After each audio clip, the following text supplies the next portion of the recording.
Hello everyone, मैं पंकज वैष्णव एक बार फिर से आप सभी का क्रेजी जी के ट्रिक के यूट्यूब प्लेटफॉर्म पर स्वागत करता हूं।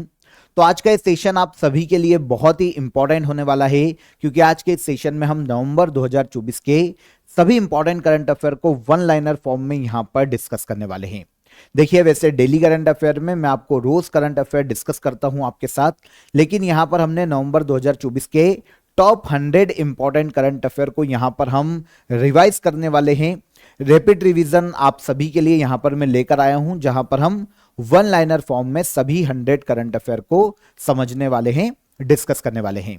सेशन में एंड तक बने रहिएगा। सेशन पसंद आए तो लाइक और शेयर कर दीजिएगा, और चैनल पर पहले बार आए हैं तो चैनल को सब्सक्राइब कर लीजिए। आराम से रिलैक्स होकर पूरे सेशन को देखिए, एंड तक देखिएगा। पीडीएफ आपको कहां मिलेगी? तो आप करंट अफेयर 2025 का हमारा ईयरली पैकेज ज्वाइन कर लीजिए।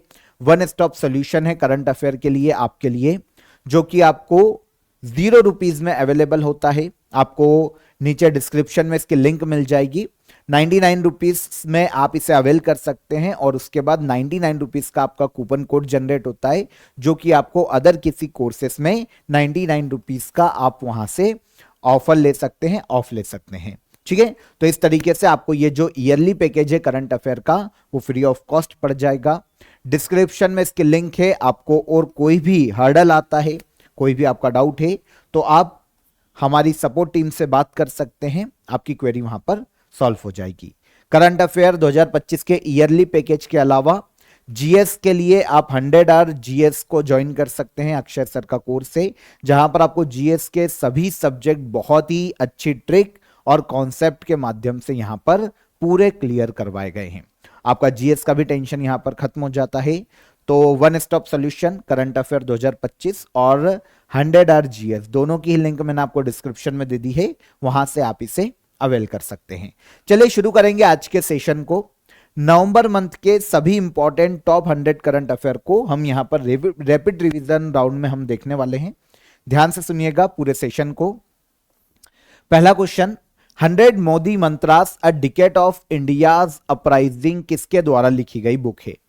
तो 100 Modi mantras a decade of India's uprising, इस बुक की बात करें तो इसे लिखा है शंकर लालवानी ने।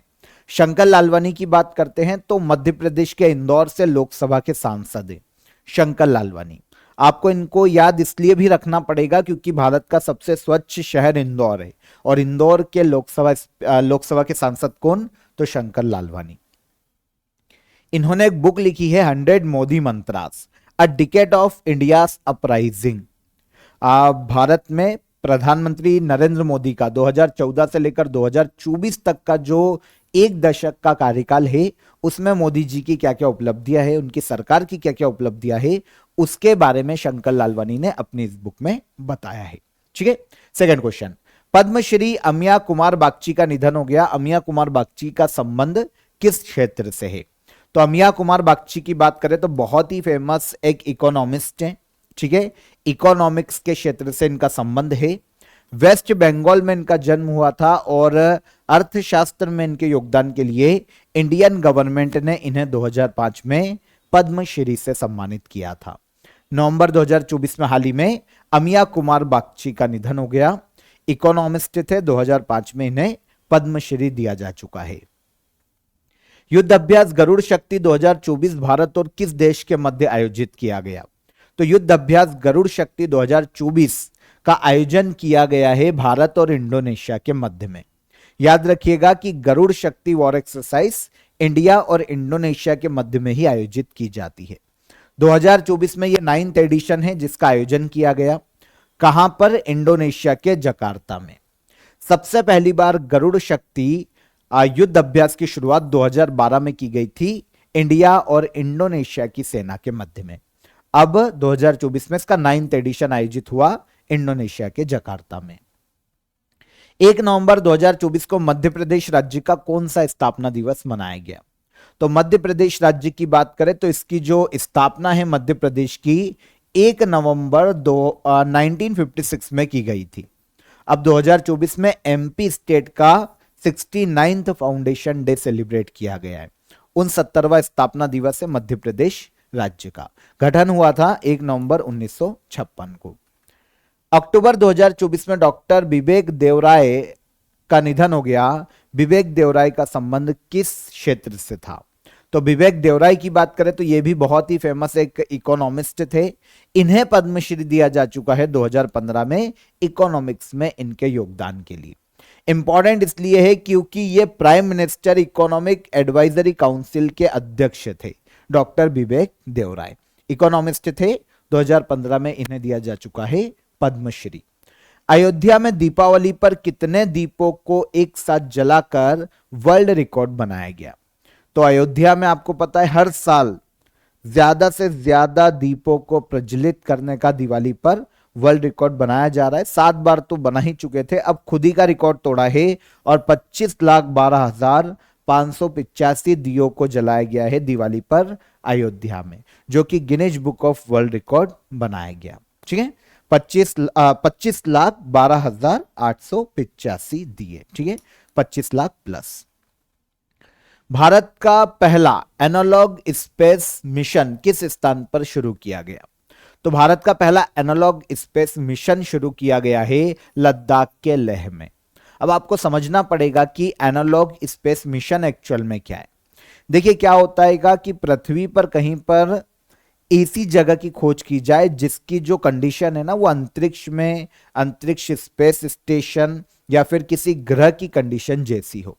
ठीक है, एटमॉस्फेयर वैसा हो जैसा अंतरिक्ष में होता है या किसी ग्रह पे होता है, तो ऐसी जगह खोजी जाए और थोड़ा बहुत साइंटिफिकली मॉडिफाई किया जाए साइंटिस्टों के द्वारा, और एक ऐसा प्लेस तैयार हो जाए जहां पर अंतरिक्ष जैसी कंडीशन हो।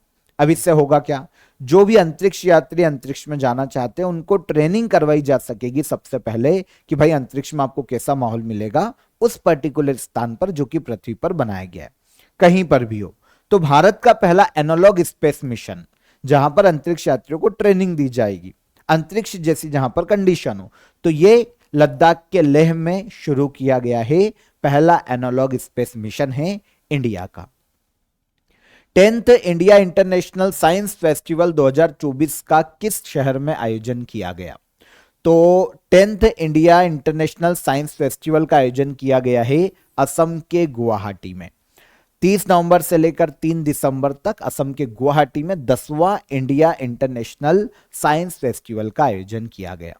भारत में जो स्टूडेंट्स हैं, जो लोग हैं, उन्हें साइंस के प्रति अवेयर करना, साइंस में उनके योगदान को इंडिकेट करना और सभी लोगों के मध्य में साइंस और टेक्नोलॉजी को प्रमोट करना कि भाई जो अधिक से अधिक स्टूडेंट है, छात्र है ना, वो साइंस के लिए आगे आए ताकि साइंस में वो अपना योगदान दे सके और उनका इंटरेस्ट जगे।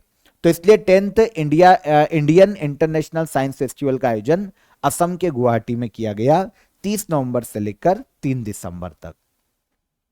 Transforming India into an science and technology driven global manufacturing hub, Bharat को साइंस और टेक्नोलॉजी का ग्लोबल मैन्युफैक्चरिंग हब बनाना इंडियन इंटरनेशनल साइंस फेस्टिवल का एक और उद्देश्य है। तो ये 10वां सीजन है जो कि असम के गुवाहाटी में आयोजित किया गया, 10वां एडिशन है। थीम आपको पता चल गई, transforming India into an science and technology driven global manufacturing hub, ये थीम है 10वें इंडियन इंटरनेशनल साइंस फेस्टिवल की। आगे बढ़ेंगे।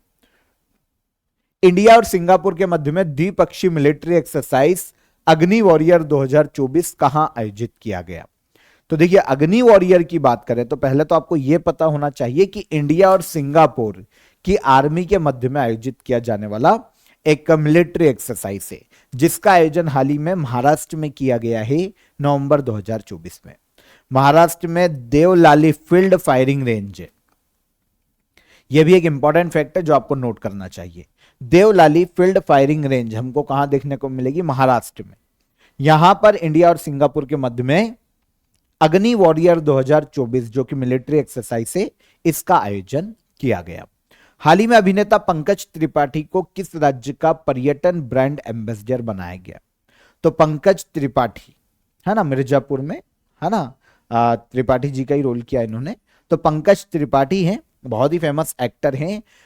इन्हें पर्यटन ब्रांड एम्बेसडर बनाए हैं मध्य प्रदेश राज्य ने। मध्य प्रदेश का टूरिज्म ब्रांड एम्बेसडर नियुक्त किए गए। अब एमपी में पूरे देश में एमपी टूरिज्म को प्रमोट करने का काम पंकज त्रिपाठी का है। ठीक है, निम्न में से किस त्योहार को भारत में गुजराती न्यू ईयर के रूप में मनाया जाता है? तो गुजराती न्यू ईयर के रूप में मनाया जाने वाला पर्व है बेस्तु वरस। ठीक है, गुजराती नव वर्ष है जो कि कार्तिक शुक्ल पक्ष की प्रतिपदा तिथि को मनाया जाता है। आपको पता है दिवाली वाला मंथ क्या होता है? कार्तिक का मंथ होता है, तो नवंबर मंथ में मनाया गया कार्तिक शुक्ल पक्ष की प्रतिपदा तिथि को। तो बेत्सु वरस किस राज्य का न्यू ईयर के रूप में मनाया जाता है? तो गुजराती न्यू ईयर के रूप में इसे ऑब्जर्व किया जाता है। डूमावाको को किस देश का राष्ट्रपति चुना गया? डूमावाको की बात करें तो डूमावाको बोत्सवाना के हाल ही में नए प्रेसिडेंट के रूप में चुने गए हैं। देखिए डिटेल में मैं आपको डेली करंट अफेयर में सारा करंट अफेयर रोज डिस्कस करवाता हूं, तो यहां पर केवल हम फटाफट रैपिड रिवीजन कर रहे हैं, फटाफट हम रिवाइज कर रहे हैं टॉप 100 करंट अफेयर को जो कि नवंबर के। ठीक है, अगर आप डिटेल में पढ़ना चाहते हैं तो आप डेली करंट अफेयर को फॉलो कीजिए। मॉर्निंग में 6 बजे आपको रोज डेली करंट अफेयर मिलता है और उसकी भी पीडीएफ आपको क्रेजी जीके ट्रिक के एप्लीकेशन पर फ्री ऑफ कॉस्ट मिलती है। तो आप डेली करंट अफेयर भी फॉलो कीजिए और उसके बाद आप यहां पर रिवीजन करेंगे तो आपको ज्यादा मजा आएगा। ठीक है, चलिए डूमावाको को किस देश का राष्ट्रपति चुना गया? क्वेश्चन हमारा ये था। तो ये बोत्सवाना के हाल ही में नए प्रेसिडेंट अपॉइंट किए गए। बोत्सवाना जो कि एक अफ्रीकी देश है, वहां पर अम्ब्रेला फॉर डेमोक्रेटिक चेंज के सदस्य हैं डूमावाको। ठीक है, अफ्रीकी देश बोत्सवाना के 6ठे प्रेसिडेंट नियुक्त किए गए, 6th प्रेसिडेंट बने हैं। और अगर हम बोत्सवाना की कैपिटल की बात करें तो गैबोरोन बोत्सवाना की कैपिटल है। 6ठे प्रेसिडेंट डूमावाको बने हैं बोत्सवाना के। भारत और किस देश के मध्य युद्ध अभ्यास वज्र प्रहार 2024 का आयोजन किया गया? नवंबर और अक्टूबर मंथ में काफी सारे देखिए मिलिट्री एक्सरसाइज हुई है, काफी सारे युद्ध अभ्यास हुए हैं, तो आपको उनको याद रखना पड़ेगा। क्वेश्चन उनसे ज्यादा भी हैं क्योंकि पूछे भी जाते हैं, हर एग्जाम में 1-2 क्वेश्चन आते हैं। तो युद्ध अभ्यास वज्र प्रहार की बात करें तो आपको नाम से पहले यह चीज समझना चाहिए कि वज्र प्रहार युद्ध अभ्यास का आयोजन भारत और अमेरिका के मध्य में किया जाता है। भारत और अमेरिका की जो मिलिट्री है, आर्मी है, वो पार्टिसिपेट करती है वज्र प्रहार एक्सरसाइज में। ठीक है, अब 2024 में इसका 15वां एडिशन आयोजित किया गया। कौन सा? 15। शुरुआत की गई थी 2010 में वज्र प्रहार, और सबसे 14th एडिशन की बात करें तो यह 2023 में मेघालय के उमरोई में आयोजित किया गया था इंडिया में। तो 14th एडिशन लास्ट ईयर 2023, शुरुआत 2010, और 2024 में 15वां एडिशन वज्र प्रहार युद्ध अभ्यास का भारत और अमेरिका के मध्य में। इंटरनेशनल लेबर ऑर्गेनाइजेशन की गवर्निंग बॉडी की 352वीं बैठक का आयोजन कहां किया गया? तो इंटरनेशनल लेबर ऑर्गेनाइजेशन जो कि पूरे वर्ल्ड में श्रमिक और मजदूर वर्ग के अधिकारों के लिए काम करने वाली एक इंटरनेशनल ऑर्गेनाइजेशन है। मजदूर और श्रमिक वर्ग के ह्यूमन राइट को प्रोटेक्ट करना, उनके अधिकारों को प्रोटेक्ट करना, है ना, उन्हें सम्मानजनक जीवन प्रदान करना, यह इंटरनेशनल लेबर ऑर्गेनाइजेशन का मुख्य कार्य। अभी इसकी 352वीं जो बैठक है वो स्विट्जरलैंड के जेनेवा में आयोजित की गई, क्योंकि इंटरनेशनल लेबर ऑर्गेनाइजेशन का जो हेडक्वार्टर है वो स्विट्जरलैंड के जेनेवा में। ठीक है, इंटरनेशनल लेबर ऑर्गेनाइजेशन की स्थापना 1919 में की गई थी। 352वीं बैठक का आयोजन स्विट्जरलैंड के जेनेवा में किया गया। कर्नाटका गवर्नमेंट ने निम्नलिखित में से किस शिल्पकार को राज्योत्सव अवार्ड 2024 से सम्मानित किया है? तो कर्नाटक गवर्नमेंट का एक अवार्ड है राज्योत्सव अवार्ड। ठीक है, जो राज्य के किसी मूल निवासी को दिया जा सकता है उसके काम के लिए। राज्य का बोल सकते हैं कि एक नागरिक सम्मान है, हाईएस्ट। तो राज्योत्सव अवार्ड 2024 दिया गया है एक शिल्पकार को जिनका नाम है अरुण योगीराज। अरुण योगीराज कर्नाटक के रहने वाले हैं। राम मंदिर अयोध्या में जो रामलला की जो विग्रह है, जो प्रतिमा है, उनके निर्माण का श्रेय भी अरुण योगीराज को दिया जाता है। इन्होंने बनाई है उस विग्रह को जो कि भगवान रामलला का विग्रह है अयोध्या में। उसका निर्माण भी उस प्रतिमा या फिर विग्रह का निर्माण किसने किया है? अरुण योगीराज ने। तो अरुण योगीराज को यह जो सम्मान है उनके द्वारा जो शिल्प कला में उनका योगदान है उस क्षेत्र में कार्य के लिए इन्हें यह अवार्ड दिया गया। 2024 में फर्स्ट एशियन बुद्धिस्ट समिट का आयोजन कहां किया गया? 2024 में पहले एशियन बुद्धिस्ट समिट का आयोजन किया गया भारत की राजधानी नई दिल्ली। ठीक है। The role of Buddhism in strengthening Asia theme है 2024 के पहले एशियन बुद्धिस्ट समिट की। ठीक है। राष्ट्रपति द्रौपदी मुर्मू को मुख्य अतिथि के तौर पर बुलाया गया था पहली बुद्धिस्ट समिट में। बौद्ध धर्म की परंपराओं को, भगवान बुद्ध के जो आदर्श है उनको जन जन तक पहुंचाना मुख्य उद्देश्य है एशियन बुद्धिस्ट समिट का। पहली एशियन बुद्धिस्ट समिट है, भारत की राजधानी नई दिल्ली में इसका 2024 में आयोजन किया गया। 76वें रिपब्लिक डे 2025 के लिए प्रबोवो सुबियांतो को चीफ गेस्ट के रूप में आमंत्रित किया गया। प्रबोवो सुबियांतो किस देश के प्रेसिडेंट है? अगर हम प्रबोवो सुबियांतो की बात करें तो ये प्रेसिडेंट है इंडोनेशिया के वर्तमान में। इंडियन गवर्नमेंट ने इन्हें आमंत्रण भेजा है, अभी इनका ऑफिशियली रिस्पांस नहीं आया है, लेकिन अगर ऑफिशियली रिस्पांस आ जाता है तो 2025 में जो 76th independence sorry Republic day 76th जो रिपब्लिक डे जो गणतंत्र दिवस है 26 जनवरी को जो मनाया जाएगा 76वां रिपब्लिक डे, उस दिन प्रबोवो सुबियांतो भारत के चीफ गेस्ट होंगे रिपब्लिक डे पर 26 जनवरी को। ठीक है। ऑफिशियल अनाउंसमेंट या ऑफिशियली उनकी तरफ से अगर आ जाता है रिस्पांस पॉजिटिव तो हो जाएगा। ठीक है। सबसे पहली बार जब रिपब्लिक डे मनाया गया था ना 1950 में, जब संविधान लागू हुआ था, तब तत्कालिक इंडोनेशियाई राष्ट्रपति सुकर्णो ही चीफ गेस्ट थे। तब भी इंडोनेशिया के उस वक्त के प्रेसिडेंट हमारे चीफ गेस्ट थे पहले। और अब 2025 में हो सकता है कि प्रबोवो सुबियांतो रहे, अगर एक्सेप्ट कर लेते हैं तो ये रहेंगे। ठीक है। इंडोनेशिया के वर्तमान में प्रेसिडेंट है। केंद्र सरकार ने मुथालो पोजी पोर्ट के विकास के लिए 177 करोड़ रुपए की विकास प्रोजेक्ट को मंजूरी दी है। यह बंदरगाह किस राज्य में स्थित है? तो इस पोर्ट की बात करें तो यह पोर्ट देखने को मिलता है हमको तमिलनाडु राज्य में। ठीक है। 177 करोड़ रुपए की विकास प्रोजेक्ट है ये तमिलनाडु राज्य में, जिसमें से ऑलमोस्ट 70 करोड़ 80 लाख रुपए बियर करने वाली है राज्य सरकार। ऑल ओवर 177 करोड़ का प्रोजेक्ट है। ठीक है ना। तो किस राज्य में पोर्ट है? तो ये देखने को मिलेगा तमिलनाडु राज्य में। हाल ही में फूलों की घाटी टूरिस्ट प्लेस को शीतकाल के लिए बंद किया गया है। भारत के किस राज्य में फूलों की घाटी देखने को मिलती है?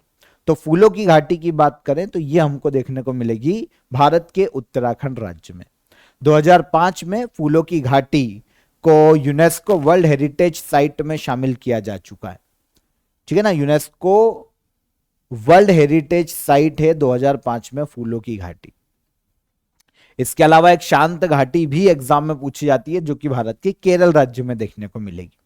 यहां पर क्वेश्चन फूलों की घाटी से, जिसको शीतकाल के लिए ठंड के मौसम के लिए बंद किया गया है, कहां पर है फूलों की घाटी? उत्तराखंड। और शांत घाटी की बात करते हैं तो यह देखने को मिलेगी हमको केरल राज्य में, है ना। दोनों याद रखना।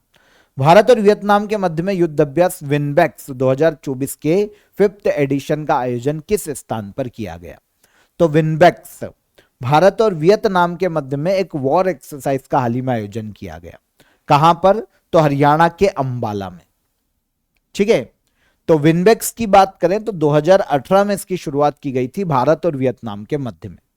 मध्य प्रदेश के जबलपुर में 2018 में पहला एडिशन इसका आयोजित किया गया। 4th एडिशन आयोजित किया गया था 2023 में वियतनाम के हनोई में। और अब 5th एडिशन है। ठीक है। विनबैक्स वॉर एक्सरसाइज का इंडिया और वियतनाम के मध्य में आयोजन हरियाणा के अंबाला में किया गया। वर्ल्ड सुनामी अवेयरनेस डे कब मनाया जाता है? तो पूरे वर्ल्ड में world tsunami awareness day observe किया जाता है 5 नवंबर को, 5 नवंबर को मनाया जाता है। ठीक है। पूरे वर्ल्ड में सुनामी से होने वाले जो प्रभाव होते हैं, सुनामी के डिजास्टर के प्रभाव जो होते हैं, उनके प्रति लोगों को अवेयर करना, स्पेशली सुनामी के प्रति लोगों को अवेयर करना और एक रिस्क मैनेजमेंट को बनाकर चलना सुनामी को लेकर, यह मुख्य उद्देश्य वर्ल्ड सुनामी अवेयरनेस डे को मनाए जाने का 5 नवंबर को यह हर साल मनाया जाता है। निम्नलिखित में से कौन सा त्योहार सूर्य देव और उनकी पत्नी उषा को समर्पित है? तो सूर्य देव और उनकी पत्नी उषा को समर्पित है छठ पूजा। बिहार, झारखंड, पश्चिम बंगाल, इन स्टेट में अधिकतर हमें देखने को मिलती है छठ पूजा का सबसे ज्यादा जो मनाया जाने वाला स्टेट है वो बिहार राज्य वर्तमान में, ठीक है ना। तो छठ पूजा सूर्यदेव और उनकी पत्नी उषा को समर्पित है, सूर्यदेव के सम्मान में या उनके पूजते हुए मनाया जाता है। कार्तिक शुक्ल पक्ष की जो 6th छठ षष्ठी तिथि आती है ना, उस दिन मनाया जाता है छठ पूजा, ठीक है। सूर्यदेव और षष्ठी देवी या छठी मैया, इनके सम्मान में इनको समर्पित है छठ पूजा, ठीक है। 4 दिन तक चलने वाला फेस्टिवल है। नवंबर 2024 में इंटरनेशनल सोलर अलायंस का निदेशक किसे चुना गया है? महानिदेशक, डायरेक्टर जनरल। तो इंटरनेशनल सोलर अलायंस है ना, इसके हाल ही में नए महानिदेशक चुने गए हैं आशीष खन्ना। वैसे अभी तक Ajay Mathur international solar alliance के डायरेक्टर जनरल है, ठीक है। 2025 तक ये रहेंगे, लेकिन 2025 में इनका स्थान लेंगे आशीष खन्ना, इंटरनेशनल सोलर अलायंस के नए डायरेक्टर जनरल आशीष खन्ना, ठीक है। इंटरनेशनल सोलर अलायंस की स्थापना 2015 में इंडिया और फ्रांस ने मिलकर की थी। कर्क और मकर रेखा के मध्य के जो सौर ऊर्जा संपन्न जो देश हैं, जिन पर गर्मी जहां पर ज्यादा रहती है, वो इसके मेंबर है इंटरनेशनल सोलर अलायंस के। सोलर एनर्जी को रिन्यूएबल एनर्जी के रूप में बढ़ावा देना, अपनाना मुख्य उद्देश्य इंटरनेशनल सोलर अलायंस का। इसके नए डायरेक्टर जनरल आशीष खन्ना हाल ही में चुने गए हैं, नियुक्ति अगले साल होगी 2025 में। अभी तक अजय माथुर है, ठीक है। 6 नवंबर 2024 में यूनियन कैबिनेट ने मेधावी छात्रों को फाइनेंशियल हेल्प प्रदान करने के लिए कौन सी योजना को मंजूरी प्रदान की है? तो 6 नवंबर 2024 को यूनियन कैबिनेट ने जो मेधावी छात्र है उन्हें फाइनेंशियल हेल्प प्रदान करने के लिए पीएम विद्या लक्ष्मी योजना को मंजूरी प्रदान की। पीएम विद्या लक्ष्मी योजना फाइनेंशियल ईयर 2024-25 से लेकर 2030-31 तक कुल 3600 करोड़ रुपए खर्च किए जाएंगे पीएम विद्या लक्ष्मी योजना के तहत, और 7 लाख नए जो छात्र हैं उन्हें एजुकेशन लोन और अदर फाइनेंशियल हेल्प प्रोवाइड की जाने वाली है। तो छात्रों के लिए वित्तीय सहायता से संबंधित है पीएम विद्या लक्ष्मी योजना। कितने करोड़ रुपए खर्च किए जाएंगे? 3600 करोड़ रुपए 2024-25 से लेकर 2030-31 के फाइनेंशियल ईयर के मध्य में। अमेरिका का 47वां प्रेसिडेंट किसे चुना गया? Very easy question. अमेरिका के 47वें प्रेसिडेंट बने हैं कौन? Donald Trump. दूसरी बार अमेरिका के प्रेसिडेंट बने हैं और अमेरिका के 47वें प्रेसिडेंट है। इनके पहले 46वें प्रेसिडेंट थे जो बाइडेन, और उनके पहले 45वें प्रेसिडेंट रहे हैं एक बार डोनाल्ड ट्रंप। तो 45वें और 47वें दूसरा टर्म है डोनाल्ड ट्रंप का, ठीक है। आपको पता होना चाहिए कि अमेरिका में जो प्रेसिडेंट का कार्यकाल होता है ना, वो 4 साल का होता है, और 2 बार से ज्यादा कोई भी व्यक्ति प्रेसिडेंट नहीं बन सकता। मतलब डोनाल्ड ट्रंप का ये लास्ट कार्यकाल है, दूसरा। 8 साल हो जाएंगे इनको पूरे इस कार्यकाल को जब ये कंप्लीट कर लेंगे।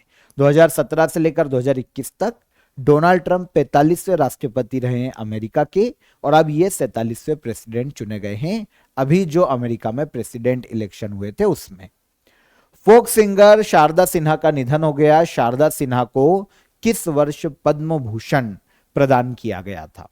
तो देखिए, शारदा सिन्हा की अगर हम बात करते हैं तो आपको पता होना चाहिए कि बिहार कोकिला या बिहार की कोयल के नाम से जाना जाता है शारदा सिन्हा को। हिंदी के अलावा मैथिली लैंग्वेज में भी काफी सारे इन्होंने गाने गाए हैं, ठीक है ना। 2018 में कला के क्षेत्र में या गायकी के क्षेत्र में इनके योगदान के लिए इन्हें पद्म भूषण दिया जा चुका है। तो फोक सिंगर शारदा सिन्हा को 2018 में पद्म भूषण से सम्मानित किया गया था। हाल ही में इनका निधन हो गया है। बिहार राज्य से ये संबंधित है। किस देश ने विश्व का पहला लकड़ी से बना उपग्रह लिग्नोसैट लॉन्च किया है? तो पहला फैक्ट तो यह कि वर्ल्ड का लकड़ी से बना हुआ पहला उपग्रह कौन सा है? लिग्नोसैट। किस देश ने लॉन्च किया? तो ऐसा काम केवल जापान ही कर सकता है, तो यह है जापान। आगे बढ़ेंगे। अस्मी क्या है जिसे इंडियन आर्मी ने हाल ही में अपनी उत्तरी कमान में शामिल किया? तो अस्मी की बात करें जिसे इंडियन आर्मी ने अपने उत्तरी कमान में शामिल किया, एक मशीन पिस्टल है अस्मी। 500 अस्मी पिस्तौल को शामिल किया गया है इंडियन आर्मी में। ठीक है, छोटी जगह पर शॉर्ट रेंज में एक बहुत ही अच्छा वेपन साबित हो सकती है इंडियन आर्मी के लिए मशीन पिस्तौल अस्मी। ठीक है, हाल ही में किस राज्य में निंगोल चोकबा उत्सव मनाया गया? तो आंसर यहां पर पहले से ही है मणिपुर। निंगोल चोकबा फेस्टिवल की बात करें तो ये मणिपुर राज्य में सेलिब्रेट किया जाता है। मणिपुर की जो जनजाति है, जो जनजातियां हैं, मूल जो वहां पे रहने वाले हैं, वो निंगोल चोकबा फेस्टिवल को सेलिब्रेट करते हैं। ठीक है, state government of Madhya Pradesh ने राज्य की सरकारी नौकरी में महिलाओं को कितने प्रतिशत आरक्षण देने को मंजूरी प्रदान की? तो state government of Madhya Pradesh सरकार ने सरकारी नौकरियों में महिलाओं को 35% आरक्षण देने को हाल ही में मंजूरी प्रदान की। पहले ये रिजर्वेशन महिलाओं को 33% था सरकारी नौकरियों में, अब इससे बढ़ाकर कर दिया गया है एमपी में 35%। Book Ratan Tata a life किसके द्वारा लिखी गई है? तो रतन टाटा अ लाइफ बुक को लिखा है थॉमस मैथ्यू ने। थॉमस मैथ्यू की बात करें तो एक एक्स आईएएस ऑफिसर हैं 1983 बैच के। ठीक है, डॉक्टर थॉमस मैथ्यू, इन्होंने लिखी है रतन टाटा के जीवन पर रतन टाटा अ लाइफ। क्योंकि रतन टाटा जी का निधन भी हुआ है तो बुक भी उनसे रिलेटेड पूछी जा सकती है, तो याद रखना रतन टाटा अ लाइफ थॉमस मैथ्यू की लिखित बुक है, जो कि एक्स आईएएस ऑफिसर रह चुके हैं। रतन टाटा के जीवन में उनके अचीवमेंट्स कैसे रहे, कैसे उन्होंने अपने टाटा ग्रुप ऑफ इंडस्ट्री को उच्च मुकाम पर पहुंचाया, इन सभी के बारे में इस बुक में थॉमस मैथ्यू ने बताया है। इंडियन गवर्नमेंट ने उत्तराखंड में जलापूर्ति और अन्य सेवाओं को बेहतर बनाने के लिए एशियाई विकास बैंक ने कितने मिलियन डॉलर के ऋण समझौते पर हस्ताक्षर किए? तो इंडियन गवर्नमेंट को जो एशियन डेवलपमेंट बैंक है वो उत्तराखंड में जलापूर्ति और अन्य जो सर्विसेज है उनको बेहतर बनाने के लिए 200 मिलियन अमेरिकी डॉलर का ऋण प्रदान करने वाला है। यह समझौता हुआ है इंडियन गवर्नमेंट और एशियाई विकास बैंक के मध्य में। कितने मिलियन? 200 मिलियन अमेरिकी डॉलर। सेमीकंडक्टर नीति लागू करने वाला भारत का पहला राज्य कौन सा है?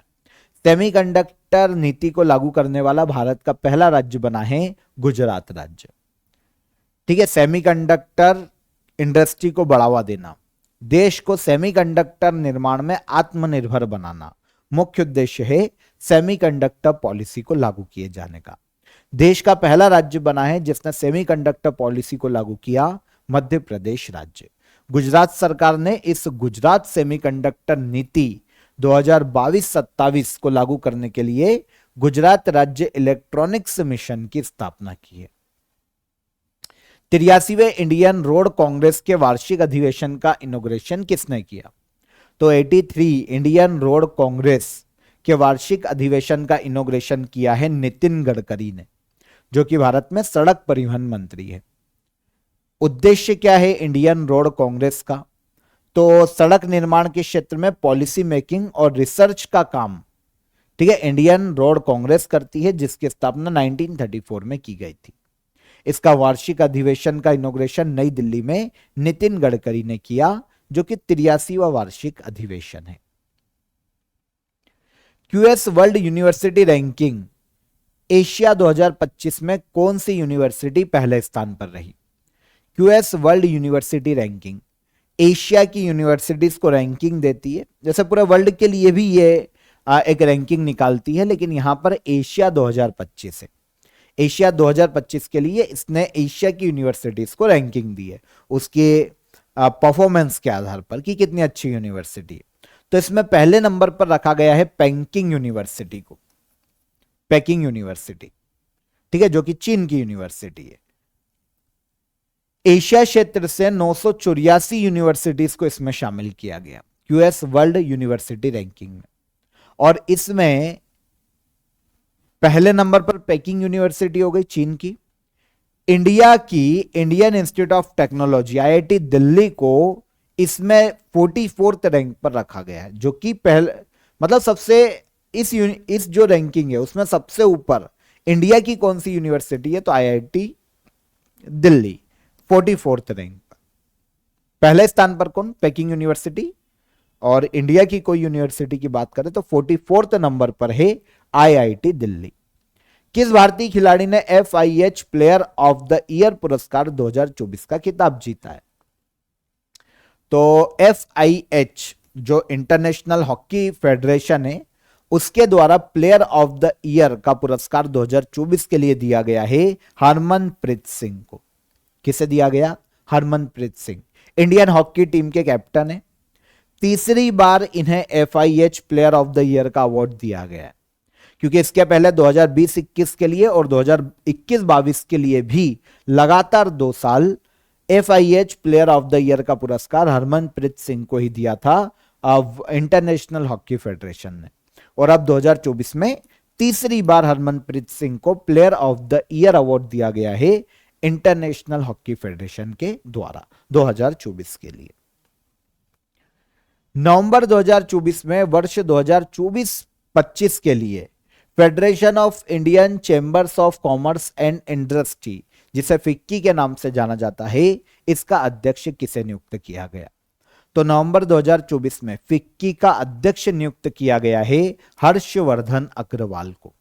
भारत में जो इंडस्ट्री है, जो कंपनीज है, उनका एक राष्ट्रीय संगठन है, ठीक है ना, जो कि जो इंडस्ट्री है भारत में, जो कॉमर्स का क्षेत्र है, उनके अधिकारों के लिए काम करने वाली संस्था है, राष्ट्रीय संस्था है, उसके अध्यक्ष बने हैं हर्षवर्धन अग्रवाल। भारत और ऑस्ट्रेलिया के मध्य में एक्सरसाइज ऑस्ट्रा हिंद 2024 का आयोजन कहां किया गया? तो इंडिया, ठीक है, एक तो ऑस्ट्रेलिया और इंडिया, हिंद मतलब हिंदुस्तान और ऑस्ट्रिया मतलब ऑस्ट्रेलिया, तो ऑस्ट्रा हिंद एक्सरसाइज का आयोजन किसके मध्य किया जाता है? इंडिया और ऑस्ट्रेलिया के मध्य में। 2024 में महाराष्ट्र के पुणे में आयोजित किया गया है ऑस्ट्रा हिंद 2024। इस साल ये 3rd एडिशन है। सबसे पहली बार शुरुआत की गई थी 2022 में ऑस्ट्रा हिंद की। 2nd एडिशन लास्ट ईयर 2023 में ऑस्ट्रेलिया में आयोजित किया गया था और अब इंडिया में आयोजित किया गया है महाराष्ट्र के पुणे में 3rd एडिशन ऑस्ट्रा हिंद एक्सरसाइज का, जो कि भारत और ऑस्ट्रेलिया की आर्मी के मध्य में आयोजित की जाती है। चर्चा में रही बुक द सैटेनिक वर्सेस किसके द्वारा लिखी गई है? तो द सैटेनिक वर्सेस की बात करें तो इसको लिखा है सलमान रुश्दी ने। बहुत ही फेमस ऑथर है सलमान रुश्दी। एक्चुअल में ये बुक बहुत पुरानी है। कभी राजीव गांधी ने सलमान रुश्दी की इस बुक पर 1988 में प्रतिबंध लगा दिया था। हालांकि वो ऑफिशियल प्रतिबंध नहीं था, लेकिन प्रतिबंधित कर दी गई थी। अभी कोर्ट ने बोला है कि भाई ऑफिशियल प्रतिबंध तो था ही नहीं, तो आप रिलीज कर सकते हो, कोई दिक्कत नहीं। तो अब ये रिलीज हुई है। तो बुक है the satanic versus, Salman Rushdie के द्वारा लिखी गई है। ऐसा मानना है कि इसमें मुस्लिम धर्म के बारे में कुछ आपत्तिजनक लिखा गया है, ऐसा, क्योंकि उस वक्त जब प्रतिबंध लगाया गया था तो ये आर्गुमेंट दिया गया था। लेकिन अब कोर्ट ने बोला ऑफिशियल तो कुछ इसमें गवर्नमेंट ने कुछ रिलीज जारी नहीं की थी, ऑफिशियल कोई स्टेटमेंट नहीं था, तो आप इसको रिलीज कर सकते हो। ठीक है। नवंबर 2024 में किसे SSC का चेयरमैन नियुक्त किया गया है? Staff selection commission. केंद्र में केंद्रीय भर्ती निकाय के रूप में काम करता है। केंद्र में जो मंत्रालय हैं, जो डिपार्टमेंट है, उसमें भर्ती के लिए एग्जाम कंडक्ट कराने वाली संस्था है SSC। ठीक है। इसके हाल ही में नए चेयरमैन अपॉइंट हुए हैं S गोपाल कृष्णन। SSC के नए चेयरमैन S गोपाल कृष्णन। हाल ही में भारत और किस देश की सीमा पर दारुंगा इमिग्रेशन चेक पोस्ट शुरू किया गया है? तो दारुंगा इमिग्रेशन या दारंगा इमिग्रेशन चेक पोस्ट की बात करें ना, तो इसे शुरू किया गया है इंडिया और भूटान की सीमा पर। भारत में एक्चुअल में असम राज्य में एक जगह है दारंगा, जो कि जहां से भूटान की बॉर्डर शुरू होती है, तो वहां पर दारंगा में पहला इमिग्रेशन चेक पोस्ट शुरू किया गया है, अगर ताकि जो व्यापार है उसको बढ़ावा दिया जा सके। तो असम में भारत भूटान सीमा पर पहला एकीकृत चेक पोस्ट है असम के दारंगा में स्थापित किया गया, भारत और भूटान की बाउंड्री पर। 55वें इंटरनेशनल फिल्म फेस्टिवल 2024 में Satyajit Ray lifetime achievement award से किसे सम्मानित किया गया या किसे प्रदान किया गया है? तो 55वां इंटरनेशनल फिल्म फेस्टिवल आयोजन कहां हुआ है जानते हैं? गोवा में। यहां पर Satyajit Ray lifetime achievement award दिया गया फिलिप रोजर नॉयस को, जो कि एक ऑस्ट्रेलियाई फिल्म निर्माता है। कौन? Philip Roger Noyce. Satyajit Ray lifetime achievement award international film festival 2024 में। इसके पहले 2023 में माइकल डगलस को दिया गया था इंटरनेशनल फिल्म फेस्टिवल 2024 में Satyajit Ray lifetime achievement award. और अब किसे दिया गया Satyajit Ray lifetime achievement award international film festival में? तो यह दिया गया फिलिप रोजर नॉयस को, ऑस्ट्रेलियाई फिल्म निर्माता।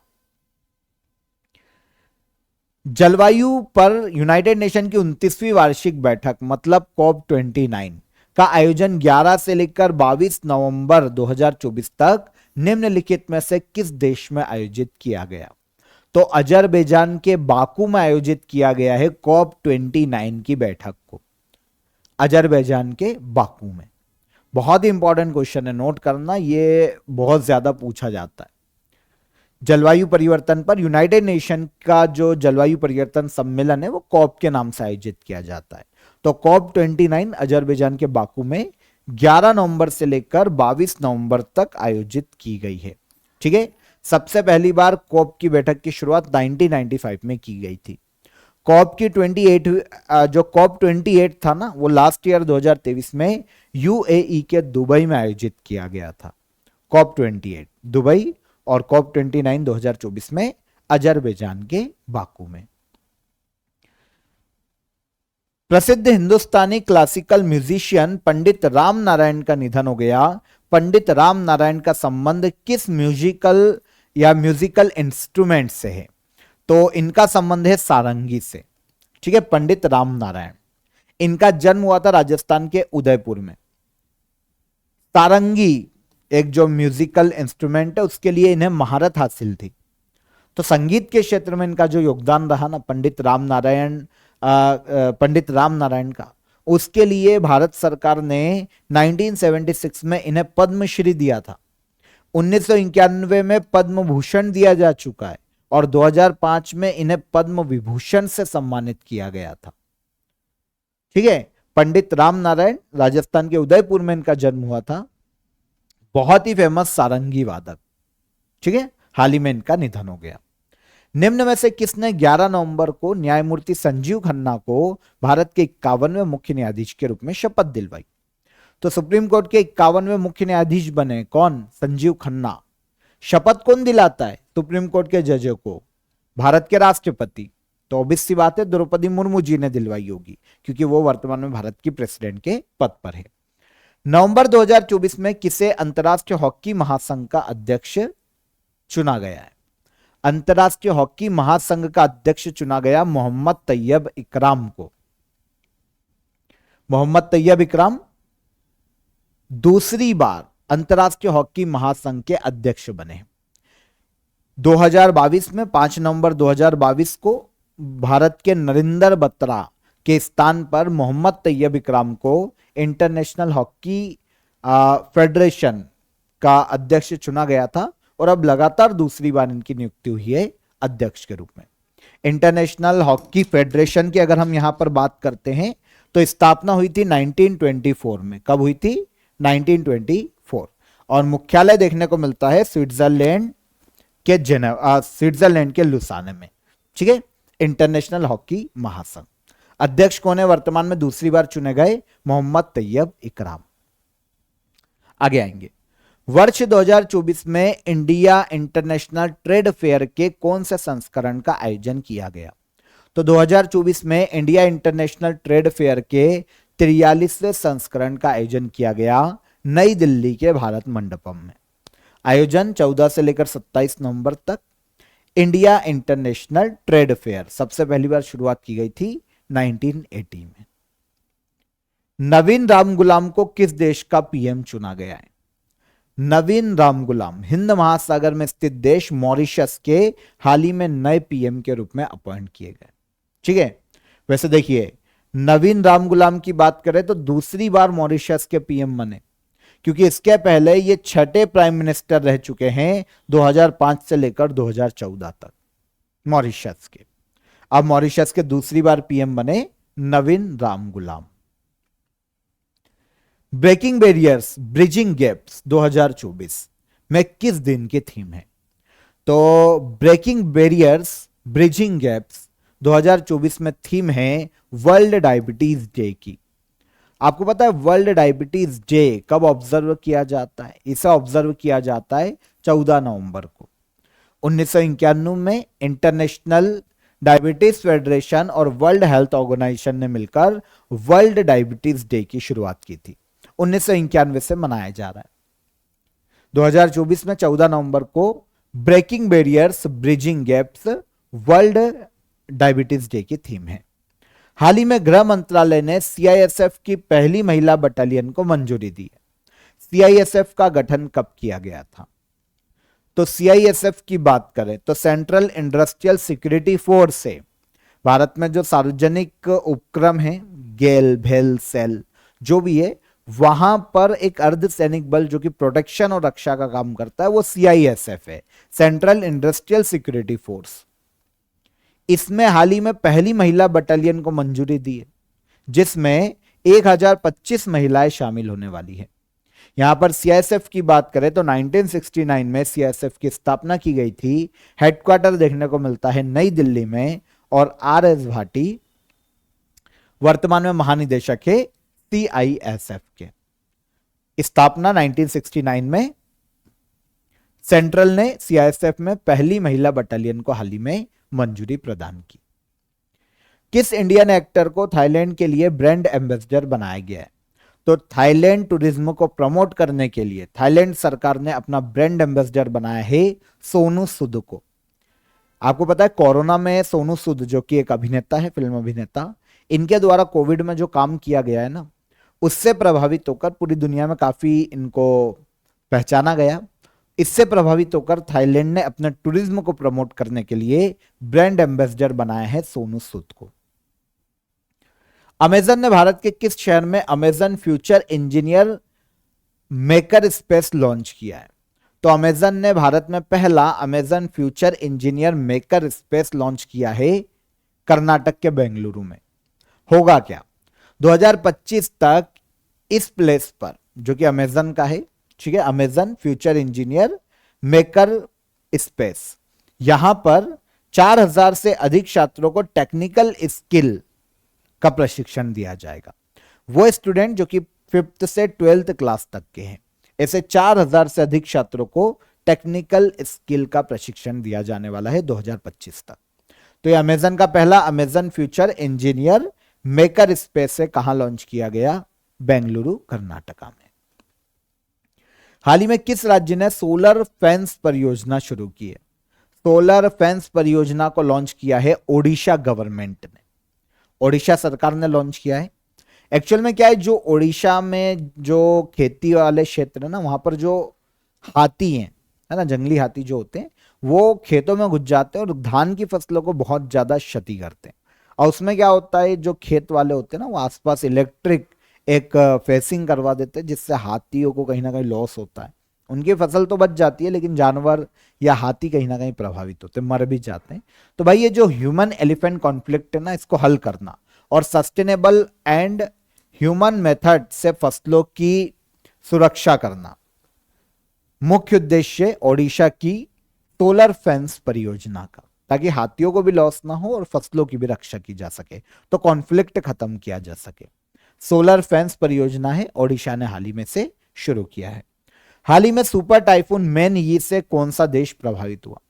तो एक सुपर टाइफून आया था मैन यी, ठीक है, प्रशांत महासागर में देखने को मिला था जिससे फिलीपींस सबसे ज्यादा प्रभावित हुआ था। फिलीपींस और उसके आसपास के क्षेत्रों में 12 लाख लोग प्रभावित हुए थे सुपर टाइफून मैन यी से। मैन यी फिलीपींस सबसे ज्यादा प्रभावित हुआ है और प्रशांत महासागर में देखने को मिला सुपर टाइफून मैन यी। किस देश की अध्यक्षता में 19वें G20 समिट का आयोजन किया गया?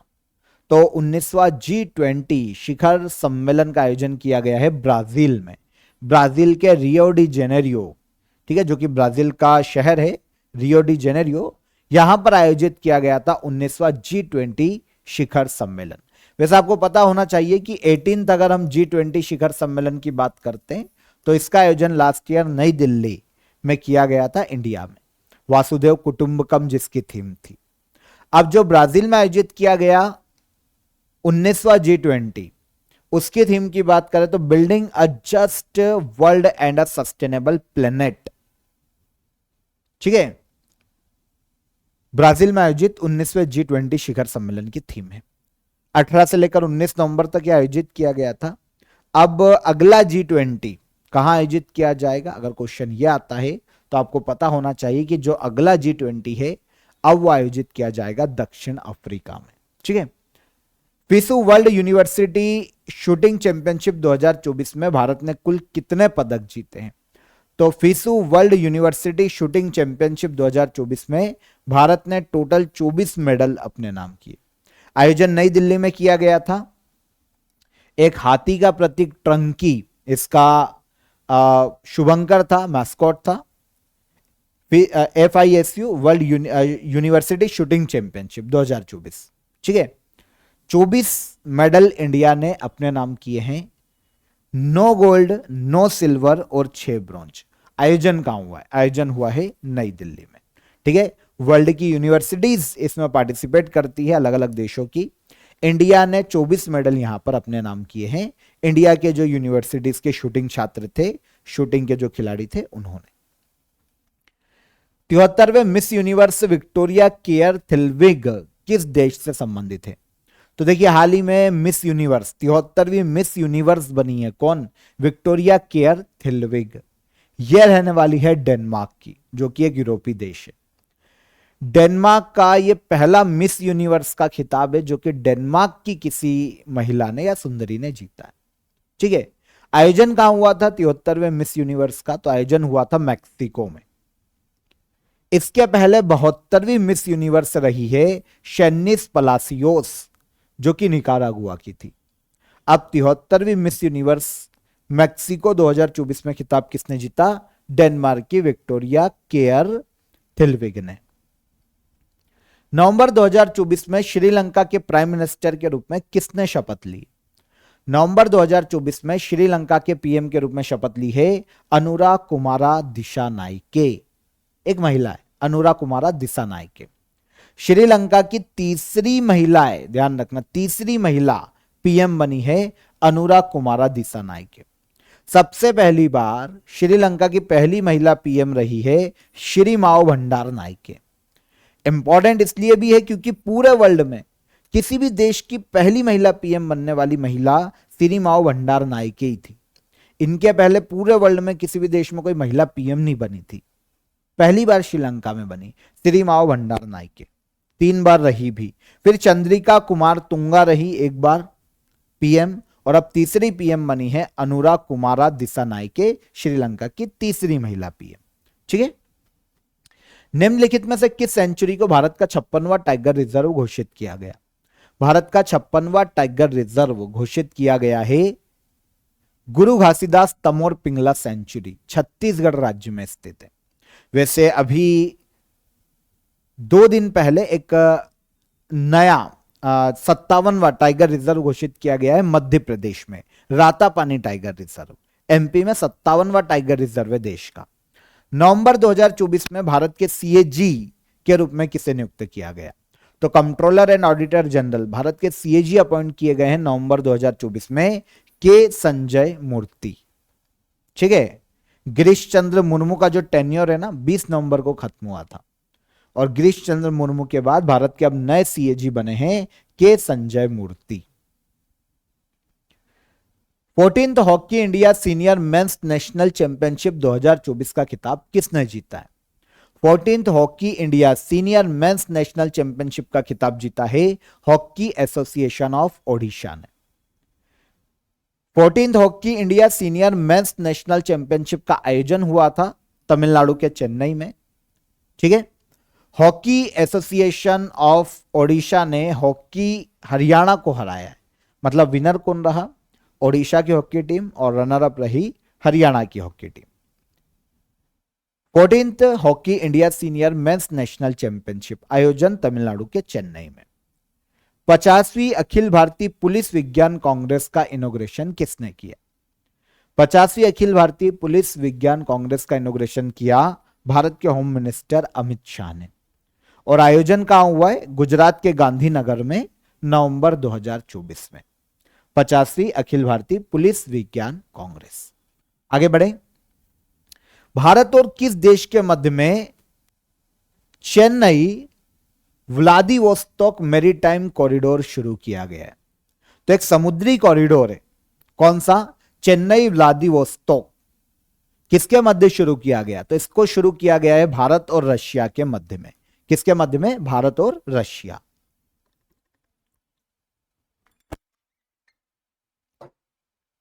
देखिए, भारत में चेन्नई तमिलनाडु से लेकर व्लादिवोस्तोक जो कि रशिया में स्थित है, यहां तक एक मैरीटाइम समुद्री कॉरिडोर की शुरुआत की गई है भारत और रशिया के मध्य में, जो कि 5600 समुद्री मील लंबा है। पहले क्या होता था, हम स्वेज नहर यहां से होते हुए रशिया को इंपोर्ट एक्सपोर्ट करते थे, रशिया हमसे करता था, तो 40 दिन का समय लगता था। लेकिन अब जब इस कॉरिडोर का यूज किया जाएगा तो वो 40 दिन की दूरी 24 दिन में बदल जाएगी। 24 दिन में हम आ जा पाएंगे। तो ये चेन्नई व्लादिवोस्तोक मैरीटाइम कॉरिडोर है, इंडिया और रशिया के मध्य में हाल ही में शुरू किया गया है। नवंबर 2024 में किस भारतीय को गुयाना के सर्वोच्च सम्मान द ऑर्डर ऑफ एक्सीलेंस से सम्मानित किया गया? पहले तो यह याद रखो कि द ऑर्डर ऑफ एक्सीलेंस किस देश का सर्वोच्च नागरिक सम्मान है? तो गुयाना का। यह दिया गया है भारत के पीएम नरेंद्र मोदी को नवंबर 2024 में। वर्ष 2023 के लिए शांति, निरस्त्रीकरण और विकास के लिए इंदिरा गांधी अवार्ड किसे प्रदान किया गया? 2023 के लिए शांति, निरस्त्रीकरण और विकास के लिए इंदिरा गांधी अवार्ड दिया गया है डेनियल बेरेनबोइम और अली अबू अव्वाद को। डेनियल बेरेनबोइम की बात करें तो ये अर्जेंटीना के एक म्यूजिशियन है, बहुत ही फेमस म्यूजिशियन है। और अली अबू अव्वाद की बात करते हैं तो ये आते हैं फिलिस्तीन के क्षेत्र से। इन दोनों को ही, डेनियल बेरेनबोइम और अली अबू अव्वाद को 2023 के लिए शांति, निरस्त्रीकरण और विकास के लिए इंदिरा गांधी अवार्ड दिया गया है। इजराइल और फिलिस्तीन के मध्य में जो वॉर चल रही है ना, उसमें शांति स्थापित करने के लिए इन्होंने प्रयास किए। इसलिए 2023 के लिए, 2024 में अनाउंस हुआ है, पर 2023 के लिए शांति, निरस्त्रीकरण और विकास के लिए इंदिरा गांधी अवार्ड दिया गया डेनियल बेरेनबोइम और अली अबू अव्वाद को। ब्राजील ने किस देश को 2025 में आयोजित होने वाली 20वीं G20 समिट की अध्यक्षता सौंपी है? तो अभी मैंने आपको बताया कि 20वां G20 शिखर सम्मेलन साउथ अफ्रीका में आयोजित किया जाएगा। 19वां G20 शिखर सम्मेलन हो गया ब्राजील में। 18वां G20 शिखर सम्मेलन कहां हुआ था? इंडिया में। और अब 20वां G20 शिखर सम्मेलन 2025 में साउथ अफ्रीका में आयोजित किया जाएगा। विमेंस एशियाई हॉकी चैंपियंस 2024 का खिताब किस देश ने जीता है? तो विमेंस एशियाई हॉकी चैंपियनशिप 2024 का खिताब इंडिया ने अपने नाम किया। यह जो आयोजन है बिहार के राजगीर में किया गया था, विमेंस एशियाई हॉकी चैंपियनशिप 2024। फाइनल में इंडिया ने चीन को हराकर यह खिताब अपने नाम किया है। क्लाइमेट चेंज परफॉर्मेंस इंडेक्स 2025 में भारत की रैंक क्या है? क्लाइमेट चेंज परफॉर्मेंस इंडेक्स 2025 में इंडिया को 10th रैंक पर रखा गया है। अभी जो सम्मेलन हुआ था COP29 का, वहां पर क्लाइमेट चेंज परफॉर्मेंस इंडेक्स 2025 के लिए जारी कर दिया गया, जिसमें इंडिया को 10th रैंक दी गई। 2024 के इंडेक्स में भारत को 7th रैंक पर रखा गया था। ठीक है, क्लाइमेट चेंज, जलवायु परिवर्तन के लिए कौन सा देश कितना अच्छा काम कर रहा है, कितनी अच्छी पॉलिसी है, कार्बन उत्सर्जन कितना कम कर रहा है, इस आधार पर क्लाइमेट चेंज परफॉर्मेंस इंडेक्स में रैंक दी जाती है। 2025 के इंडेक्स में इंडिया को 10th रैंक पर रखा गया और 2024 के इंडेक्स में इंडिया को 7th रैंक पर रखा गया था। आगे आ जाएं। भारत के किस राज्य के गांव घुड़मारासा को United Nation World Tourism Organisation द्वारा बेस्ट पर्यटन गांव उन्नयन प्रोग्राम के लिए चयनित किया गया है? तो देखिए, United Nation World Tourism Organisation, इसका एक प्रोग्राम है बेस्ट टूरिज्म विलेज उन्नयन प्रोग्राम। इसके तहत क्या होता है, एक विलेज को पूरे वर्ल्ड में से 10-20 विलेजेस को सिलेक्ट किया जाता है और फिर वहां पर उनके टूरिज्म को बढ़ावा देने के लिए United Nation World Tourism Organisation मदद करता है। तो इसने क्या किया, 60 देशों में से 20 गांवों को सिलेक्ट किया और इसमें से एक गांव भारत का है गुड़मारासा। ये देखने को मिलेगा छत्तीसगढ़ में। छत्तीसगढ़ में बस्तर जिले के कांगर वैली नेशनल पार्क में गुड़मारासा गांव स्थित है।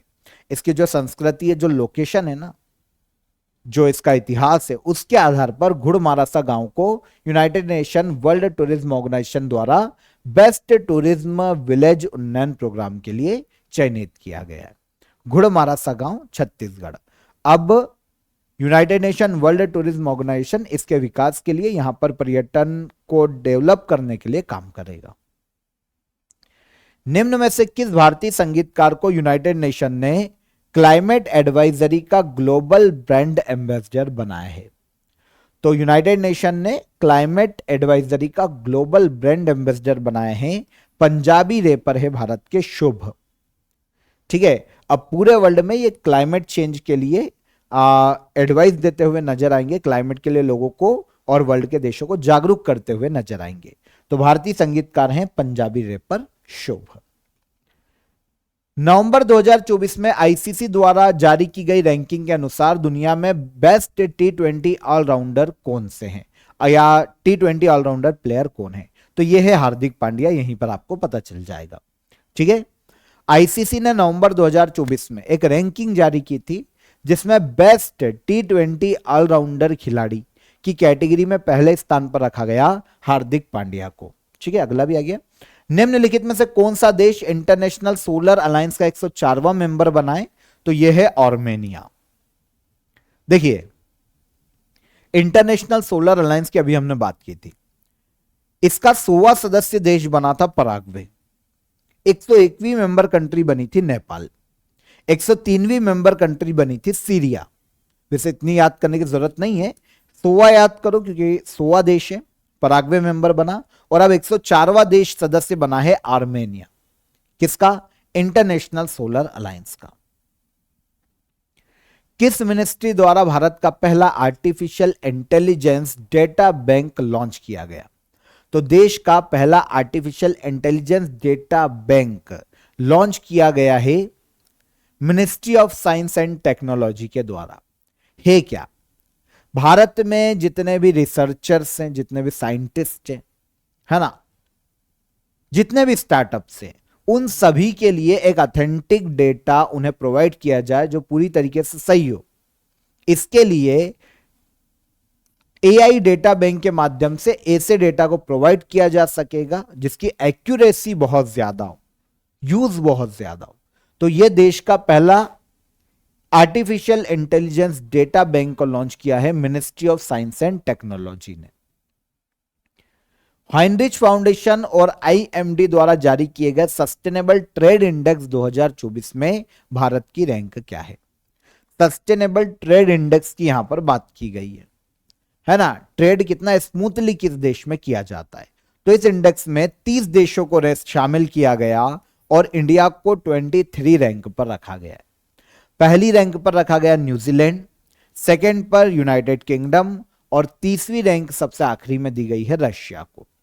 इंडिया को 23वीं रैंक दी गई है सस्टेनेबल ट्रेड इंडेक्स 2024 में। नवंबर 2024 में किस साउथ अमेरिकन कंट्री में पानी की कमी के कारण इमरजेंसी घोषित की गई? तो साउथ अमेरिकन कंट्री जहां पर पानी की कमी के कारण इमरजेंसी घोषित की गई, यह है इक्वेडोर। साउथ अमेरिकन कंट्री है इक्वेडोर।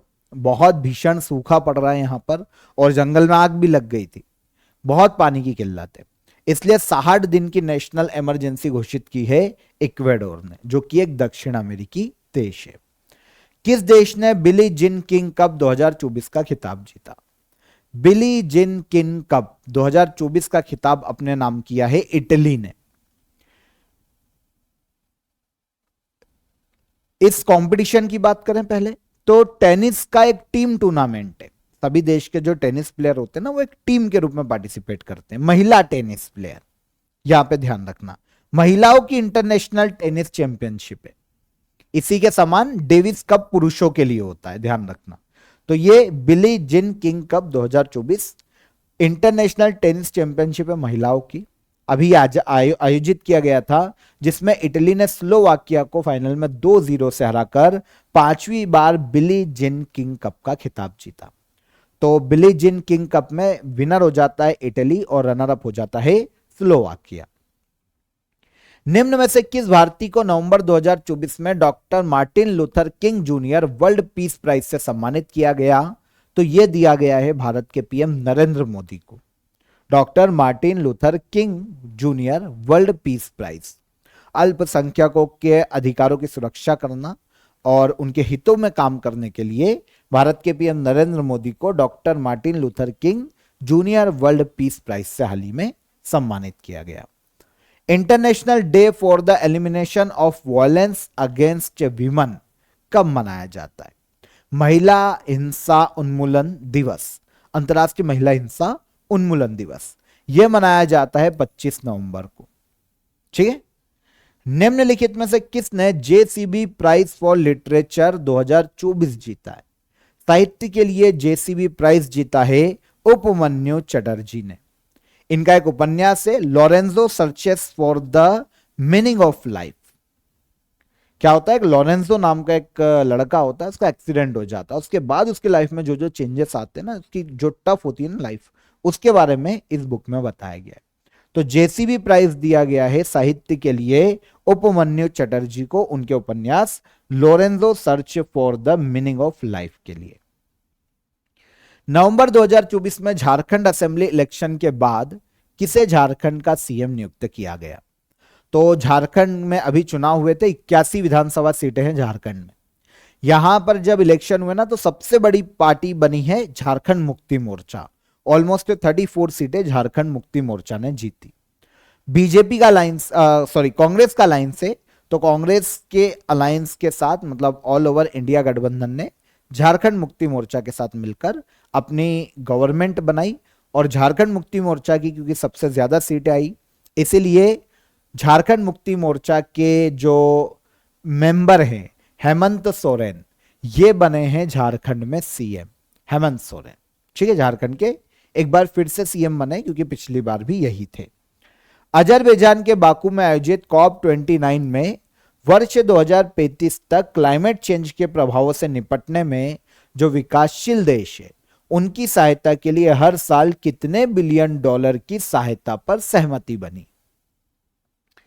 अजरबैजान के बाकू में जो कॉप 29 की बैठक हुई ना, उसमें क्लाइमेट चेंज के प्रभाव से निपटने के लिए विकासशील देशों को हर साल 300 बिलियन अमेरिकी डॉलर की आर्थिक सहायता दी जाएगी 2035 तक, ताकि विकासशील देश क्लाइमेट चेंज के प्रभावों से निपट सके।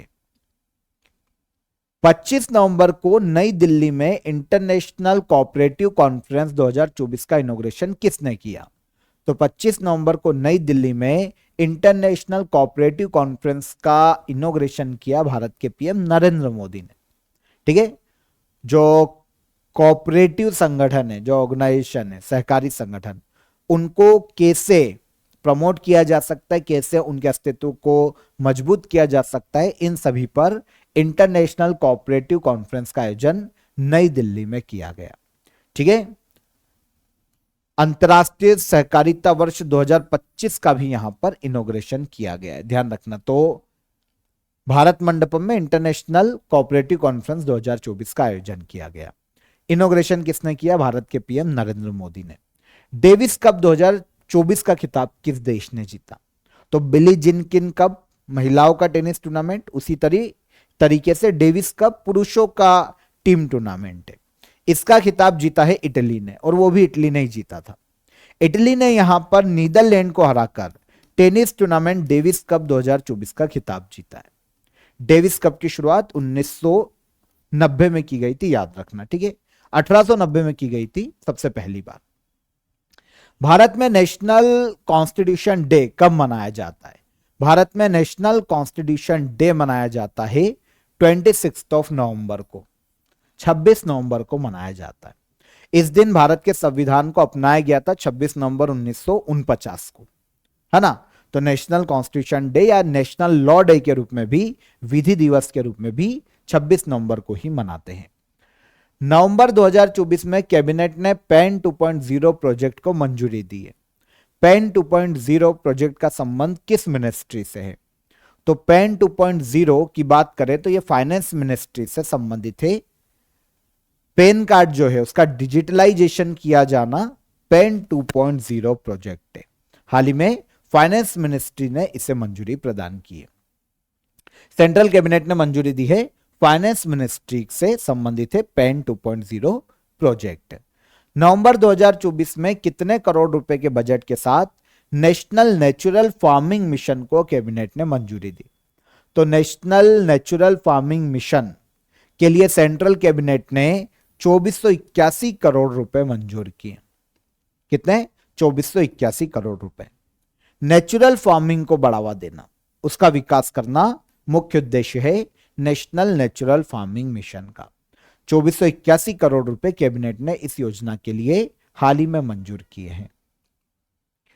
आईपीएस ऑफिसर रश्मि शुक्ला को किस राज्य का डीजीपी अपॉइंट किया गया?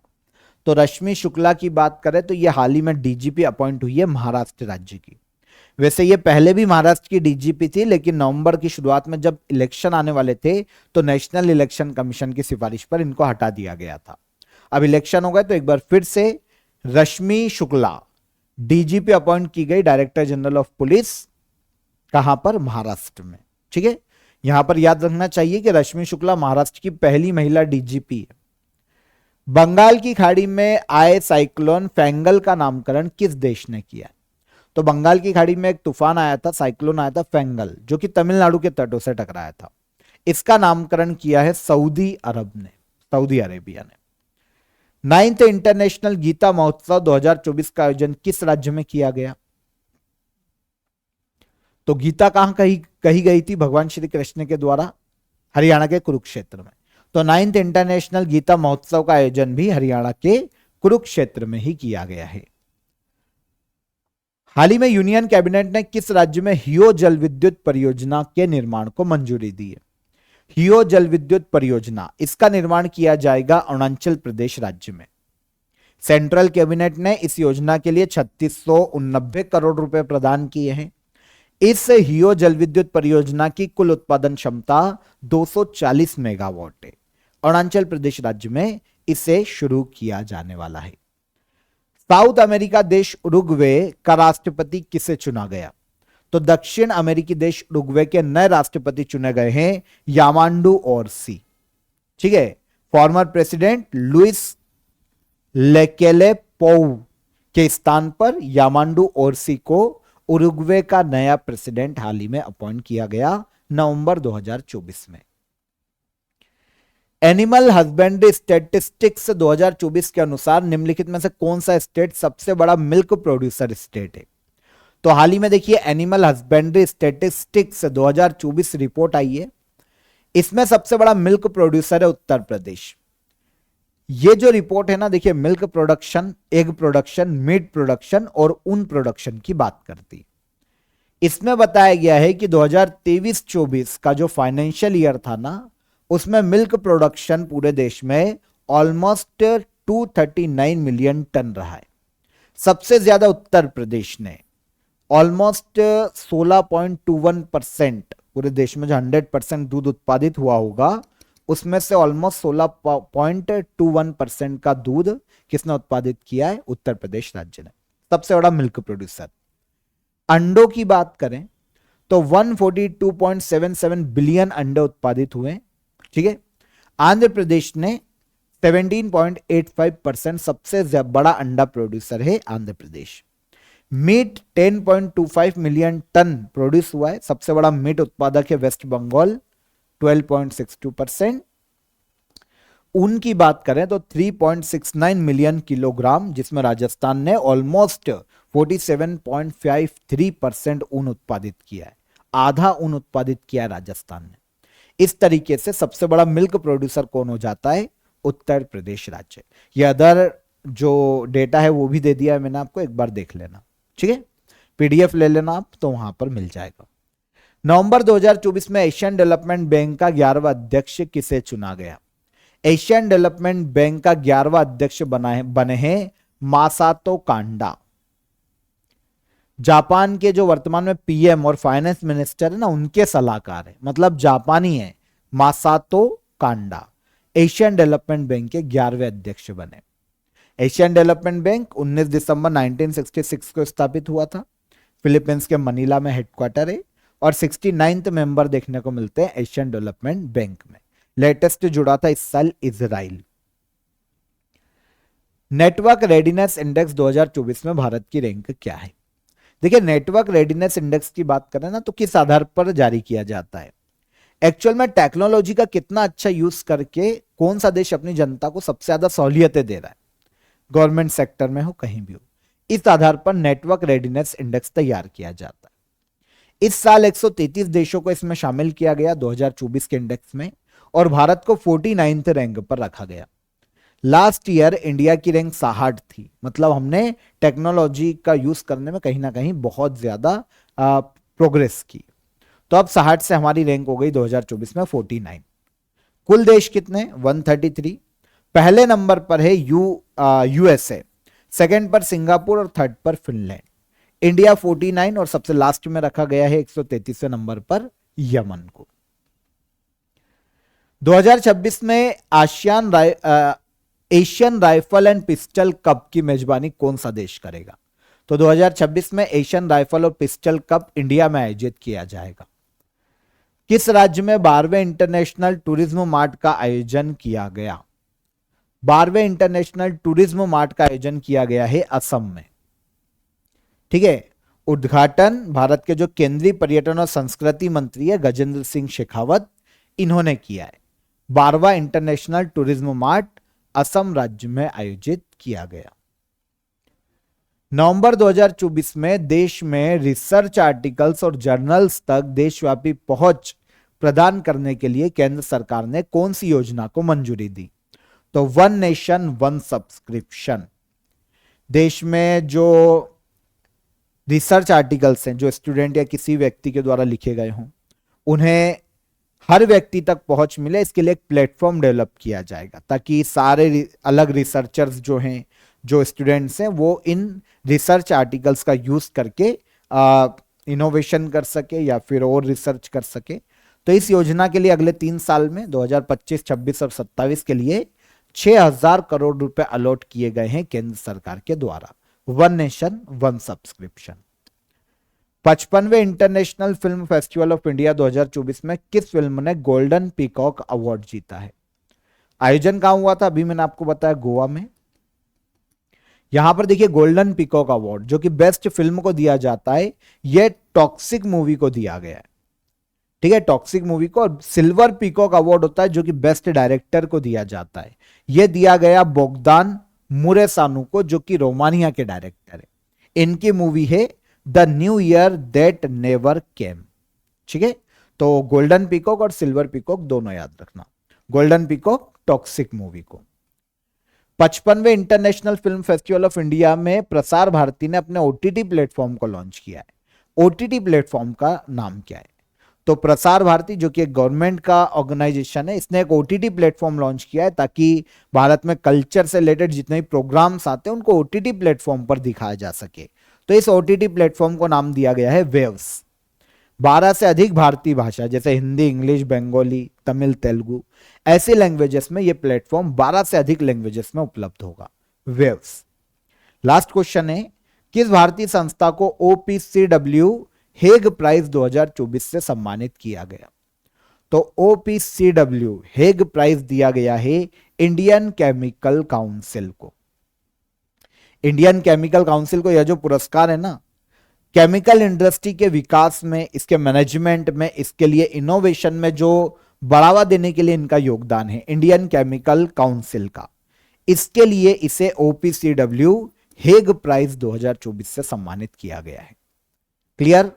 तो यहां पर हमने नवंबर 2024 के सभी करंट अफेयर जो कि इंपॉर्टेंट है, टॉप 100 फटाफट वन लाइनर में डिस्कस किए हैं। डिटेल में पढ़ना चाहते हैं तो आप डेली करंट अफेयर को ज्वाइन कीजिए, वहां पर आपके लिए मैं बहुत ही डिटेल में रोज डेली करंट अफेयर लेकर आता हूं, आप उसको ज्वाइन कीजिए। आई होप आपको आज का सेशन समझ में आया होगा। टॉप 100 आपको नवंबर मंथ के करंट अफेयर इजीली यहां पर याद हो गए होंगे। इसके अलावा करंट अफेयर 2025 का आप ईयरली पैकेज ज्वाइन कर लीजिएगा। इसकी पीडीएफ भी आपको इस पैकेज में मिल जाएगी, वन स्टॉप सॉल्यूशन में, फ्री ऑफ कॉस्ट है आपके लिए, आप अवेल कर सकते हैं। डिस्क्रिप्शन में मैंने आपको इसकी लिंक दी है। कोई भी आपका डाउट है, आपकी क्वेरी है, तो इस नंबर पर कॉल कर लीजिए, हमारी सपोर्ट टीम आपकी मदद कर देगी। ठीक है, चलिए नेक्स्ट सेशन में मुलाकात करेंगे, तब तक अपना ख्याल रखिएगा। जय हिंद, जय भारत।